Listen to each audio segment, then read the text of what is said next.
Salam Lestari. Assalamualaikum warahmatullahi wabarakatuh. Saya Didi Andriawan, founder Survive Pendaki Indonesia. Maaf sebelumnya menggunakan masker karena sedang adanya wabah virus corona. Ya, ini cerita singkat saya mendirikan sebuah organisasi Survive Pendaki Indonesia. Survive Pendaki Indonesia itu berdiri pada tahun 2017. Dulu namanya bukan Survive Pendaki Indonesia, dulu namanya adalah Pendaki Jomblo. Sebelum saya mendirikan Survive Pendaki Indonesia, saya sudah pernah mengikuti salah satu komunitas di Kalimantan. Terus entah kenapa saya dikeluarkan. Nah, saya respect dengan keputusan para pengurus, saya respect dikeluarkan tersebut. Akhirnya saya membuat komunitas baru bernama Survive Pendaki Indonesia, didirikan oleh saya sendiri dulunya. Nah, mengapa diberi nama Survive Pendaki Indonesia? Ada beberapa perihal yang mungkin membuat saya ingin memasukkan nama Survive ke dalam pendaki. Tahun 2019 saya lihat banyak sekali pendaki yang hilang tewas hipotermia di gunung. Mengapakah hal itu bisa terjadi? Yang pertama, kurangnya pengetahuan mereka tentang pendakian. Mereka taunya mendaki itu hanya sekedar berjalan sampai puncak, selesai sampai puncak mereka pulang membawa apa yang dia bawa itu adalah foto-foto kenangan, entah capek mungkin. Ya percuma lah menurut saya, itu hanya untuk menghambur-hamburkan uang saja. Yang dia dapat hanyalah capek, hanyalah sepucuk foto atau beberapa untuk memenuhi di media sosialnya, termasuk Instagram contohnya. Yang paling banyak Instagram ya, untuk pamer-pamer saya telah mendaki gunung ini. Tidak, bahayanya awal adalah saya memperhitungkan bahaya awal adalah logistik. Salah memperhitungkan logistik, kita tidak bisa estimasi logistik itu harus pas. Contoh apa yang harus dibawa di daerah A, di daerah A sangat dingin, kedinginannya minus, anggap saja gitu. Nah, itu kita harus membawa perbekalan yang cukup, bukan hanya snack, bukan hanya jajanan lah, jajanan apa-apa gitu. Apa saja snack yang biasanya dibawa ke pendakian, contohnya roti tawar, itu boleh lah roti tawar untuk yang mau yang doyan ngemil ya. Ada lagi biasanya saya sering lihat itu kayak ciki-ciki gitu. Biasanya saya lihat juga sering itu madu, madu juga itu biasanya luar biasa sering dibawa pendaki, entah alasan atas kehangatan atau apapun itu, atas stamina. Ya itu penilaian mereka ya.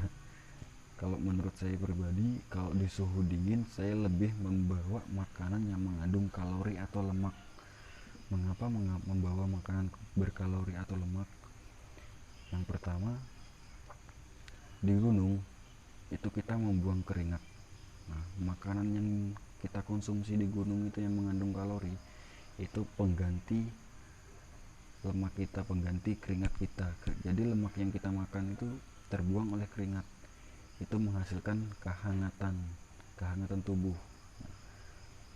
Perspektif orang berbeda-beda dengan saya ya.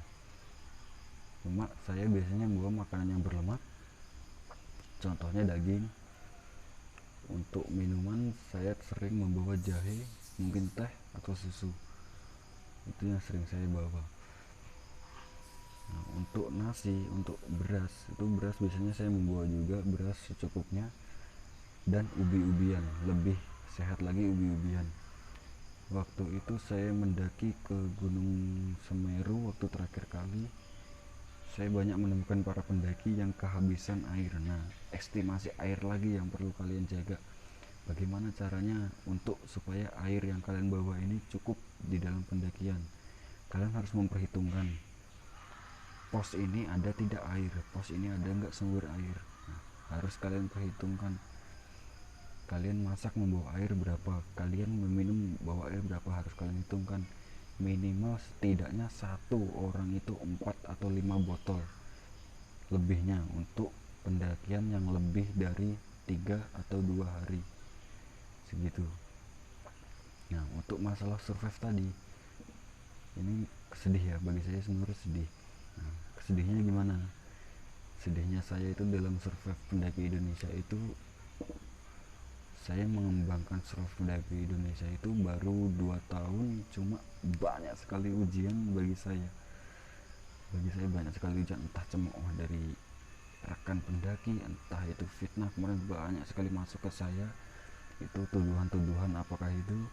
Cuma saya bawa santai, yang penting semua orang tidak terpengaruh, yang penting saya sendiri, saya berasa tidak mempermasalahkan masalah itu.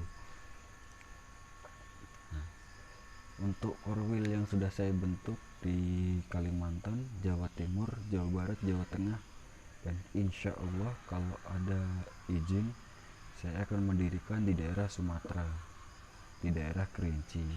Di situ ada teman saya yang siap untuk mengembangkannya. Nah, masalah survive lagi ya, saya kembali untuk masalah survive. Mengapa saya menggabungkan survive pendaki Indonesia itu? Nah, saya tidak ingin pendaki itu tidak mempunyai pengetahuan saat pendakian. Contohnya waktu dia tersesat, dia harus mempunyai bekal.